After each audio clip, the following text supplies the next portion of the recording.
नमस्कार, स्वागत है शब्द बोलते हैं पर।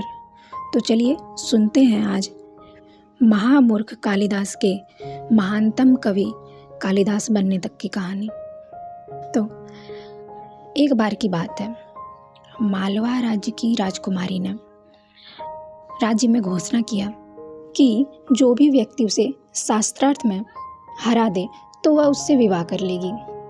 दरबार सजा, बड़े बड़े पंडित आए, शास्त्रार्थ हुआ, लेकिन कोई भी राजकुमारी को हरा नहीं पाया। अंत में निराश होकर कुछ पंडितों ने मिलकर एक योजना बनाई। पंडितों ने सोचा, जो व्यक्ति सबसे मूर्ख होगा, जो हमें सबसे पहले दिखे, जो सबसे मूर्ख हो, उसे ही पकड़कर ले आएंगे राजकुमारी के सामने और राजकुमारी के सवालों का जवाब दिलवाएंगे। तो वो पंडित लोग खोजने निकल पड़े। तो उन्होंने क्या देखा कि रास्ते में एक पेड़ पर एक व्यक्ति बैठा है और जिस पेड़ की डाल पर बैठा है उसी डाल को काट रहा है। पंडित लोगों को लगा कि इससे ज़्यादा मूर्ख कोई व्यक्ति हो ही नहीं सकता है।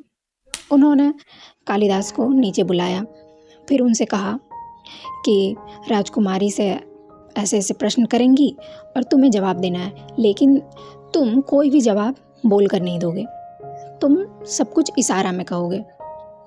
तो कालिदास मान गया। कालिदास को लेकर पंडित लोग दरबार में गए। फिर राजकुमारी के सामने एक शर्त रखी।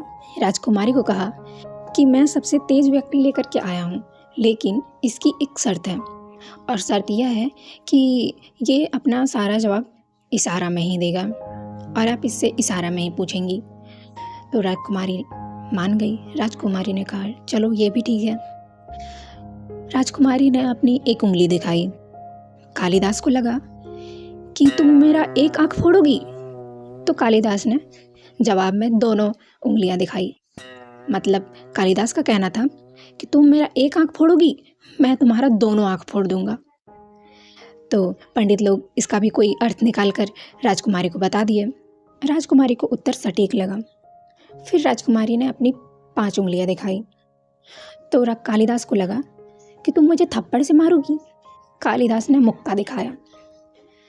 कालिदास का कहना था कि मैं तुम्हें मुक्के से मारूंगा। इसका भी अर्थ पंडित लोगों ने बता दिया। इस प्रकार से राजकुमारी हार गई।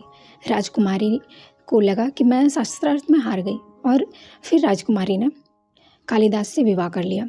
विवाह के पश्चात राजकुमारी कालिदास के साथ रहने लगी। तो उसे पता चला कि कालिदास तो बहुत मूर्ख है, इसे तो कुछ भी नहीं पता, इसे तो कुछ भी नहीं आता, शास्त्रार्थ क्या, इसे तो मामूली सी बातें भी नहीं पता होती है। फिर राजकुमारी बहुत क्रोधित हुई और क्रोध में आकर गुस्से से उसने कालिदास को बोला कि अब तुम तभी मेरे पास आना जब तुम शास्त्रों में निपुण हो जाओ, और कालिदास को घर से निकाल दिया। कालिदास दुखी होकर काली माता के मंदिर गया और वहीं रहा और काली माता की बहुत तपस्या की, बहुत तप किया। एक बार काली माता उस पर प्रसन्न हुई और काली माता ने उन्हें दर्शन दिया। फिर उन्होंने कालिदास से पूछा, बोलो तुम्हें क्या चाहिए। तो कालिदास ने कहा कि मुझे आशीर्वाद दो कि मैं जो भी किताब पढूं, जैसे जैसे पेज पलटूं, मुझे सब ज्ञान हो जाए, मैं सब जान जाऊं। काली माँ ने आशीर्वाद दिया, ठीक है, तुम जितना पढ़ोगे, जितना पेज पलटोगे, सब तुम्हें कंठस्थ हो जाएगा, सब तुम्हें याद हो जाएगा, तुम शास्त्रों में निपुण हो जाओगे, बहुत महान बनोगे तुम।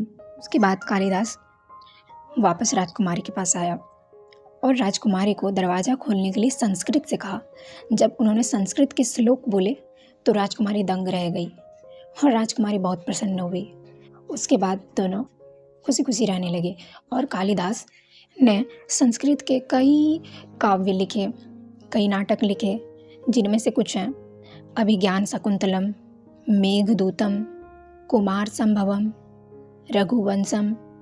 और उनका सफ़र यहीं ख़त्म नहीं हुआ, बल्कि उस समय के गुप्त काल के सबसे महान सम्राट चंद्रगुप्त द्वितीय, जिसे विक्रमादित्य के नाम से भी जाना जाता है, उनके नवरत्नों में से एक थे। तो कालिदास की कहानी आपको कैसी लगी? और अगर ऐसी और कहानियाँ सुनना चाहते हैं तो कमेंट ज़रूर करें, चैनल को ज़रूर सब्सक्राइब कर लें, और कहानी के अंत तक बने रहने के लिए धन्यवाद।